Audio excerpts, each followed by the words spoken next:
Batasnya di sini. Pengen kesana cuman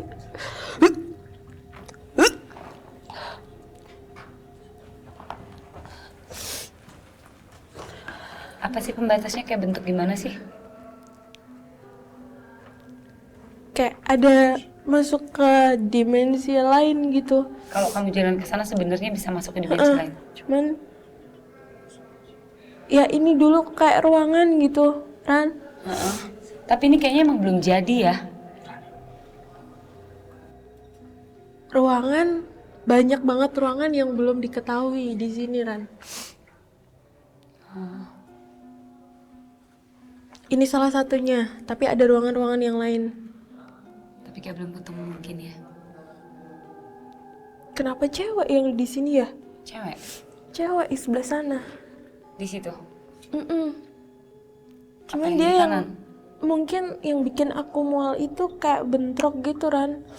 Antara energi aku sama mereka. Barusan ada yang ngintip tuh siapa?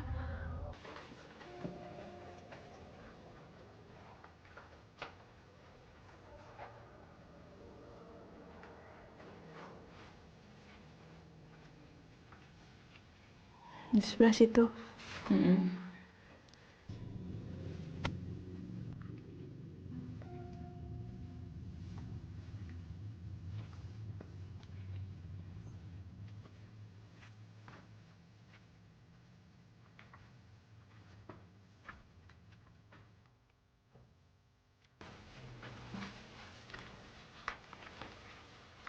Ini lebih ini ya, lebih pendek dari ini. Lebih pendek, lebih sempit ya, Ran.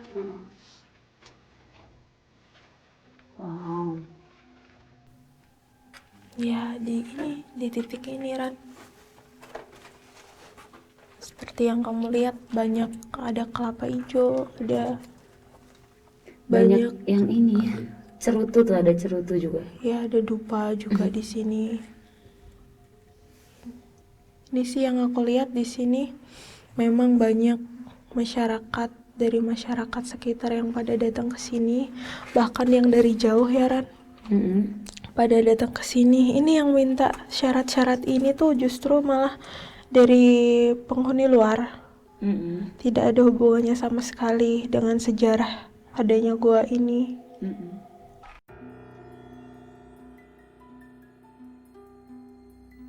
Gua Belanda memang dianggap angker. Beberapa pemandu wisata yang juga menyewakan senter menuturkan hal-hal aneh yang pernah terjadi di Gua Belanda.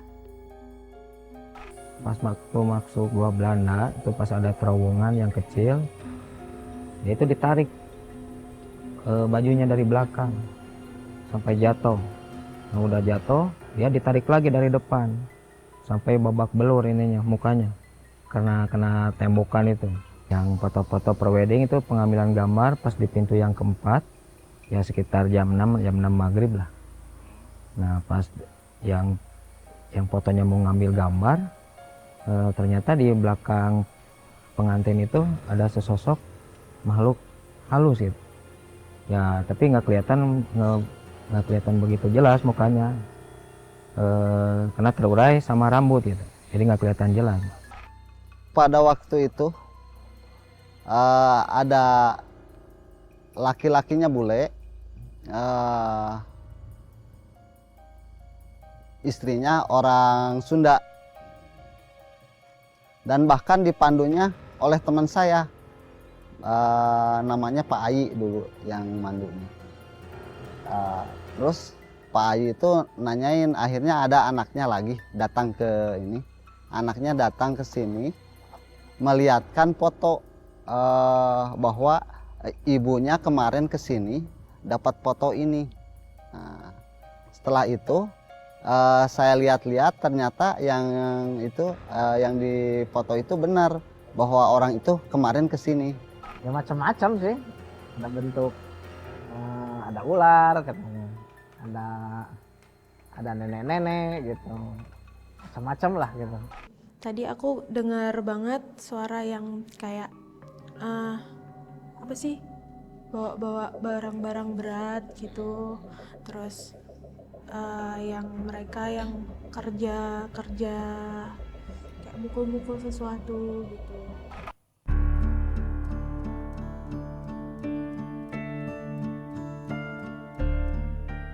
Tempat bersejarah Gua Belanda di Dago Pakar Bandung menyimpan banyak mitos. Salah satunya, pengunjung gua dilarang mengucapkan kata lada jika tak mau sial. Konon lada adalah nama leluhur di daerah ini yang sangat dihormati dan namanya disakralkan.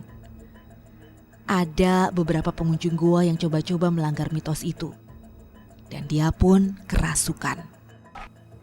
Penasaran itu benar atau enggak, itu kata itu enggak boleh disebutin. Dia nyebut 2 kali di dalam. Terus dia kemasukan. Malahan 1 jam di sini, di luar sini. Jadi dia itu datang semuanya dari, ya menurut ya paranormal, dia ngomong, jadi semuanya pada datang gitu. Tak hanya gua Belanda, Dago Pakar juga punya gua Jepang. Tanggal 10 Maret 1942, Angkatan Perang Hindia Belanda menyerah tanpa syarat dari bala tentara kerajaan Jepang di Bandung. Pemerintah Jepang membangun tempat ini untuk markas militer dan gudang logistik. Setelah Indonesia merdeka, tempat ini ditinggalkan begitu saja. Gua Jepang terletak tak jauh dari Gua Belanda. Bangunan Gua Jepang ternyata tak seperti Gua Belanda. Dinding dan lantainya berupa tanah.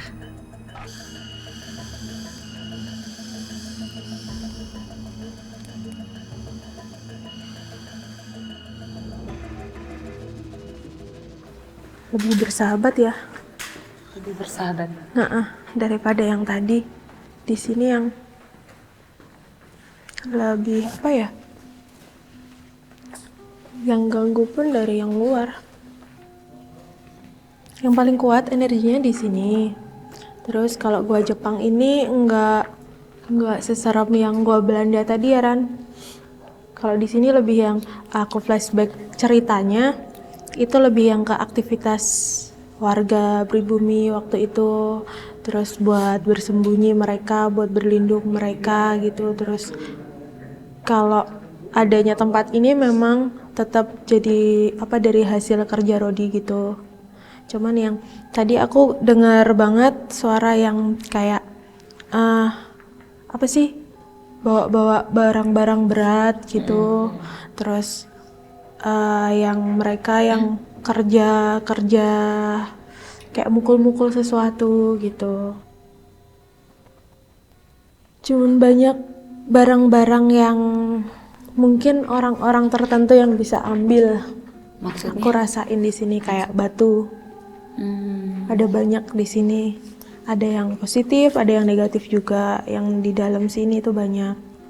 Dari tadi aku rasain gitu. Jadi kayak batu akik gitu ya. Banyak fungsinya lah. Kalau yang sering ganggu di sini itu yang dari luar. Memang diundang gitu. Ini aman. Kita datang ke sini nih nggak ada yang Aman, nggak ada masalah. Beda banget sama yang tadi, beda. meskipun keadaannya ini lebih serem ya karena dia alami ya. Masih bener-bener dari bebatuan. Alam, bener-bener alam. Cuman beda. Tapi justru lebih. Iya, auranya beda. Kalau yang di sana tadi kan begitu masuk aku langsung panas gitu, auranya panas. Kalau di sini enggak. Terus langsung yang dari pintu depan tadi udah langsung flashback ceritanya aja yang mereka pakai bajunya tuh kusut. Jadi bahkan mereka lebih banyak kerjanya daripada yang sama sekali nggak dikasih makan kayak gitulah. Aku ngeliatnya gitu.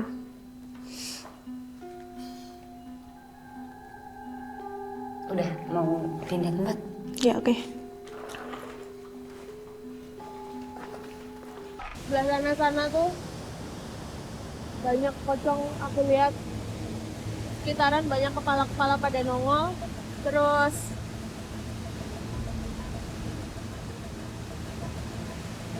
ada kakek-kakek juga, Ran.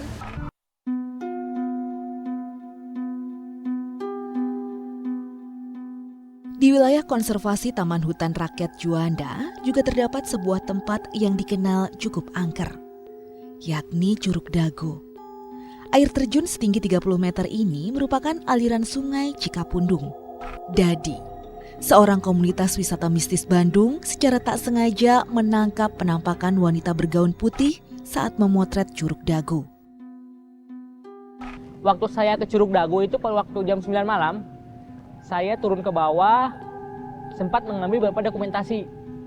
Nah, tanpa sengaja sih waktu setelah selesai ekspedisi saya pulang ke rumah, saya melihat dokumentasi kembali. Kebetulan waktu itu pakai kamera infrared, saya fotonya.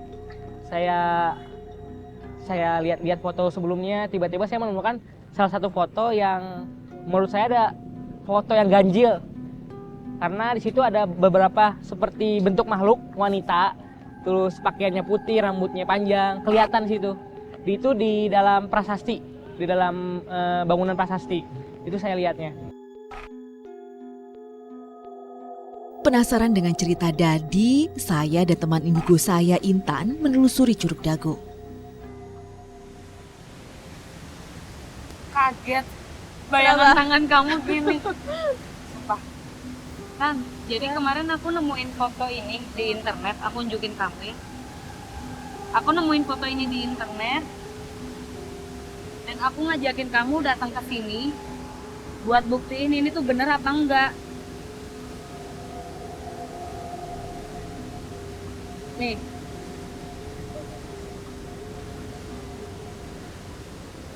Ya kan? Oh iya. Sedangkan Ini bangunan tepat di belakang kita ini ya, ya. bangunannya tepat di belakang kita ya. Jadi ini kamu lihat, kaca yang pertama itu memang ada bekas cat, lihat ya. Iya benar. Ada kan? Tapi kaca yang kedua sama yang ketiga Yang itu, ini sama yang ini ya. iya, yang kedua sama yang ketiga itu sama-sama putih, padahal ini nggak ada apa-apa. Iya kan? Iya. Coba.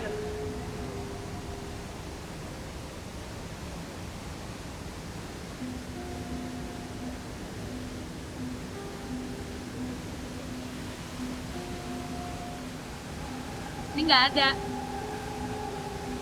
Yang ada yang kaca pertama doang. Bekas cat memang ada, bener, ya kan? Itu coba kamu bisa bantu aku buat sama-sama buktiin nggak, Tan? Kalau aku lihat ya Ran, kalau ini memang bekas yang cat ya. Oke. Cuman yang ini sama yang ini dari vision aku nggak ngelihat ini itu penampakan gitu, bukan. Nah, Tapi aku malah justru tertarik di gambarnya itu di belakangnya ini. oke, bukan putihnya ini ya? Bukan, ini bukan. Ini juga bukan. Tapi justru di atasnya ini, di sekitarannya sini, mata aku melihatnya ada kepala-kepala gitu. Ini Ran, ini justru nggak, mungkin kurang dilingkarin ya. Ini kepala-kepala gitu. Aku ngelihatnya. Ya di foto ini ya secara langsung. Di dalam sini ada sosok apa sih, Tan? Ada cewek. Di Aku mana? ngeliatnya ada cewek di tengah. Dari yang kita datang di sini tadi, aku sih ngeliat di sekitaran kita banyak banget, rame banget. Dan itu ada yang berbentuk, ya di sekitaran situ banyak banget yang kita itu menarik perhatiannya mereka gitu loh. Merekanya pada ngeliat ke kita semua. Itu berupa kepala-kepala tapi kayak tengkorak-tengkorak gitu loh Ran. Ya oke, kayak tengkorak-tengkorak gitu. Terus ada yang bentuknya pocong. Dan itu nggak cuma satu. Kemarin kita nggak nemuin bentuk pocong itu kan. Cuman di sini tuh banyak banget di atas, terutama di pojokan. Coba pakai punyamu. Sebelah sana tuh banyak pocong aku lihat. Sekitaran banyak kepala-kepala pada nongol. Terus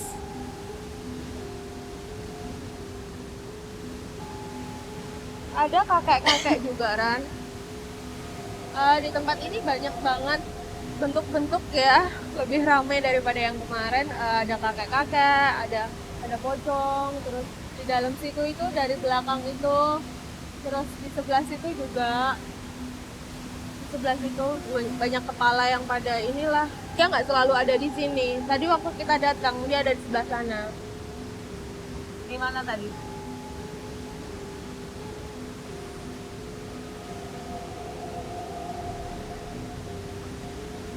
Ini Ran.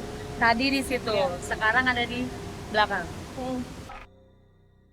Ada 2 prasasti jejak peninggalan Raja Thailand di Curug Dago. Tertulis dalam aksara Thailand. Prasasti menunjukkan kunjungan Raja Chulalongkorn serta Pangeran Prajatipok Paramintara. Keduanya adalah raja kelima dan ketujuh dari dinasti Chakri. Sesuai tradisi, Raja Thai akan bermeditasi atau semedi bila menemukan tempat berpanorama indah. Setelah itu, raja akan menorehkan nama dan tahun kunjungan. Kedua prasasti bertanda tahun 1896. Di salah satu bangunan kayu berwarna merah inilah Dadi memotret penampakan beberapa orang wanita bergaun putih. Rerimbunan pepohonan menambah kesan seram kawasan Curug Dago.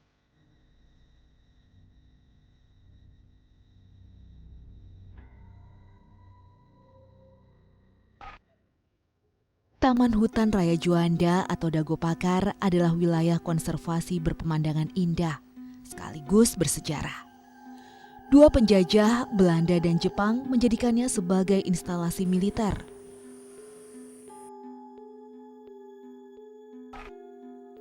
Padahal kawasan Dago yang kini ramai, dulunya adalah kawasan hutan yang sangat sepi, jarang dirambah manusia. Nah, namun kemudian sesuai dengan kebutuhan dalam kemiliteran, nah yaitu Gua Dago itu kemudian oleh pemerintah Belanda, terutama pihak militernya, dijadikan sebagai gudang senjata. Itu dijadikan bahan pertahanan dan telekomunikasi itu sudah menjelang akhir penjajahan Belanda tahun 1941 gitu. Apalagi tahun 41 itu pihak Belanda di Indonesia sudah dibayang-bayangi oleh serbuan Jepang ya gitu. Bahkan pihak militer Jepang memperluas lorong-lorong sehingga masyarakat itu suka menyebutnya ya gua Belanda, ya gua Jepang ya. Wilayah Dago Pakar memang dikenal angker. Walau begitu, saya menilai wilayah Dago bukan karena keangkerannya, tapi sebagai saksi bisu sejarah perjuangan bangsa di zaman penjajahan Belanda dan pendudukan Jepang.